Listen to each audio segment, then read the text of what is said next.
ধর্ম বড় নাকি কর্ম বড় বলেন তো দেখি।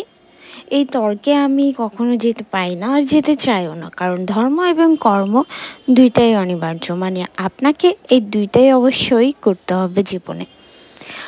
আজকে শুক্রবার, একটা সূর্য সূর্য দিন, রোদময় দিন। আজকে ছিল শুক্রবার, আর প্রতি শুক্রবারে আমার বাচ্চাদের গীতা ক্লাস থাকে, যদিও বা সেটা অনেক দিন মিস হয়েছে, কারণ আমরা বেড়াতে গিয়েছিলাম, বাসায় ছিলাম না। আর ওদেরকে স্কুলে দেওয়ার আগে গীতা স্কুলে কেন দিয়েছি, এমন একটা প্রশ্ন থেকে যায়, অনেকেই করে।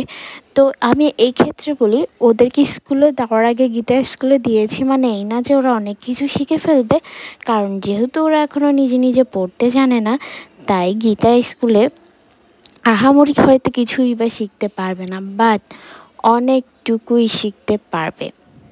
আমি সবসময় মনে মনে আমার এটা প্ল্যানিং ছিল, আমার বাচ্চা হলে আমি অবশ্যই তাদেরকে শিক্ষাগত জ্ঞান দেওয়ার আগে ধর্মগত জ্ঞান দিব।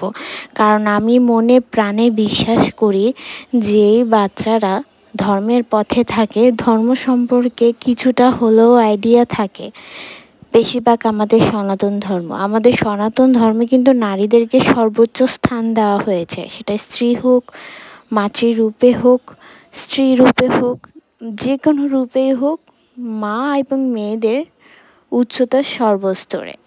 আমি এটা মনে করি যে বাচ্চাদের ধর্ম সম্পর্কে, আমাদের সনাতনীদের যে ধর্ম আছে আমাদের, তা নিয়ে 1%ও জ্ঞান আছে, তারা কখনো মেয়েদের অসম্মান করতে পারে না, তারা কখনো মেয়েদের অবজ্ঞা করতে পারে না, তারা কখনো খারাপ পথে যেতে পারে না। একদম যে যেতে পারে না তা নয়, তবে যাওয়ার আগে হাজারবার ভাববে, যদি তাকে আমরা প্রকৃত শিক্ষাটুকু দিতে পারি।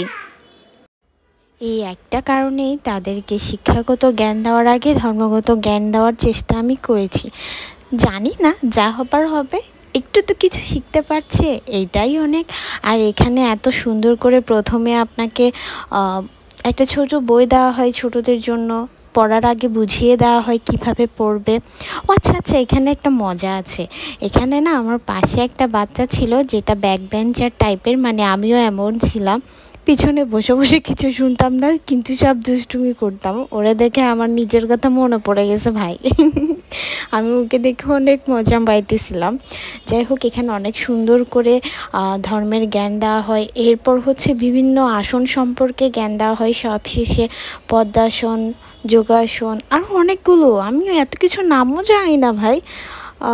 ব্যায়াম করানো হয়। এরপর হচ্ছে নিজের জন্য কি ভালো, কিভাবে চলা উচিত, কিভাবে থাকা উচিত, তারপর পড়া শিখিয়ে দেবে, আবার মুখস্থও নেবে, আবার ওখানে বসেই আপনাকে উচ্চারণ শিখিয়ে দেবে। ভাই মানে কি বলবো, সব কিছু জোশ ছিল। তবে এমন না যে আপনাকে বাচ্চাকে গীতা শেখাতে হলে এইখানেই আসতে হবে। আপনার আশেপাশে যে কোনো ধর্মীয় স্থানে দেখবেন প্রত্যেকটা মন্দিরে গীতা সম্পর্কে জ্ঞান দেওয়া হয়। আর যে কোনো একটা জায়গায় আপনার বাচ্চাকে ভর্তি করিয়ে দিবেন, কারণ এটা খুব ভীষণ ইম্পর্ট্যান্ট। এখনকার যে জেনারেশন তৈরি হয়েছে, বাচ্চাদের মেয়েদের প্রতি যে অসম্মান, এটা অবশ্যই এইটার মাধ্যমে অনেকটা উপকৃত হতে পারে, অনেকখানা। এই যে সবার শেষে এই যে দাদাগুলো সবাইকে ব্যায়াম করাতে শিখিয়ে দিচ্ছিল।